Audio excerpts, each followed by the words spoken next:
My name is Alyssa, and I'm from Asheville. Since moving here, I have found that the dubstep electronic music scene has grown tremendously.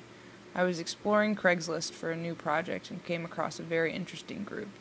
I called them to see if they would be interested in doing an interview about their creative process, and what I found was way beyond anything I could have asked for. So who are you guys? We're an electronic music revolution, new to the scene. Through dubstep, we're trying to recreate a foundation through spiritual enlightenment and creativity based on our own ideas in a market that's oversaturated with too many logos, too many lights, and too much crap. We're the saviors, we're the new generation, we are the new straightforward product that's coming right at you. My name is Chris. My name is Steve-O, and we are Creepers. Creepers.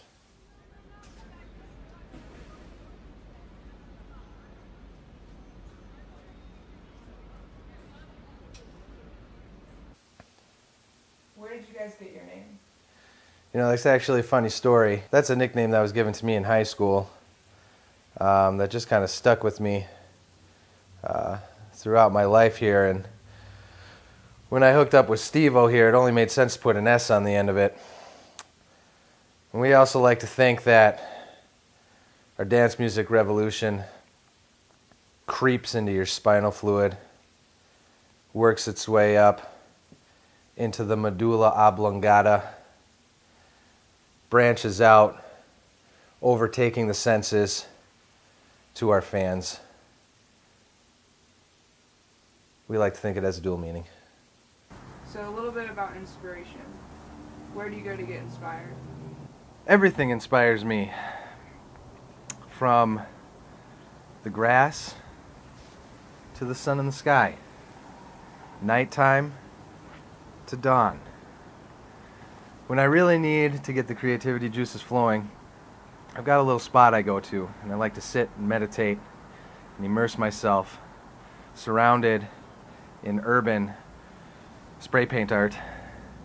It's my own personal Louvre or Smithsonian theater. Sometimes I get so filled with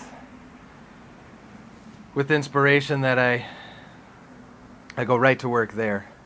So like I said, when I need to feel creativity, I come here and immerse myself in urban art.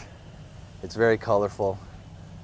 This one is one of my favorite pieces because it reminds me of my mother's third marriage.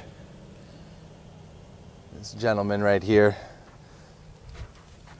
her husband sold aerosol spray cans on the beach. And I like to go back to that time and think of myself on the beach, which then inspires more creativity. This one is another interesting spray paint art. It's obviously a DJ trying to make it out there in a very hard, cynical world. This one actually intimidates me a little bit because this guy obviously knows what he's doing. He's got the Adidas outfit and the goggles and white gloves, and just the way his body language is expressing confidence. I have a feeling that this guy is going to be some big competition, whoever painted this one. I don't like it that much anymore.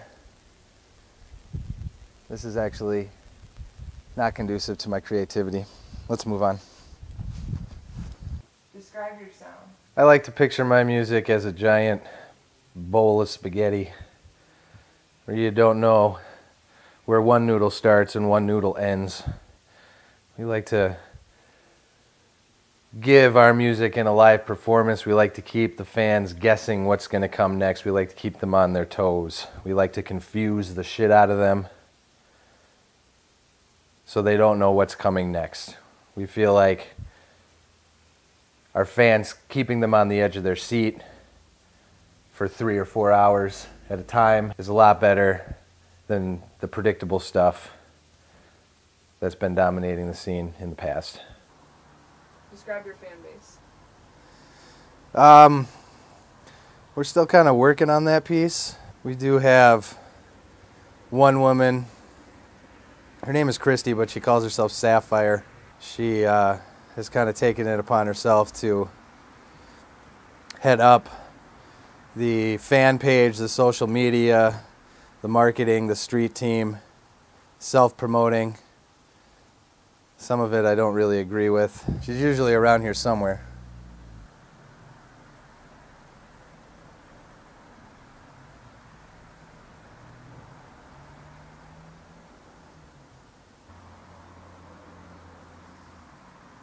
Who are you?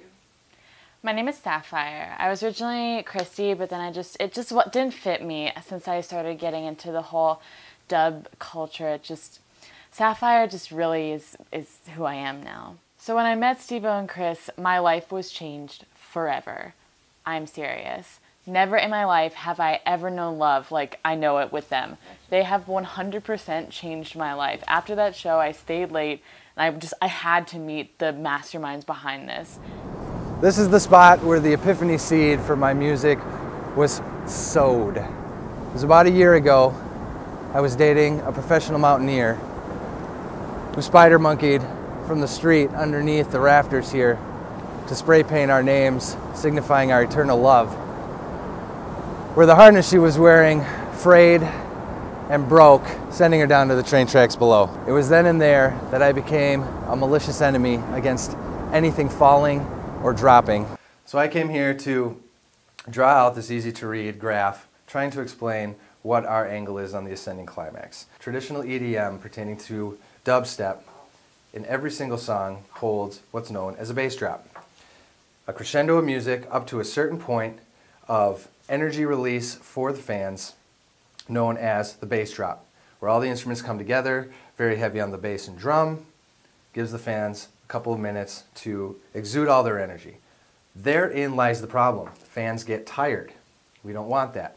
As well as my traumatic experience from my mountaineering girlfriend and her untimely demise, we have decided to completely get rid of any kind of drop, anything in all of our music. And there developed the ascending climax.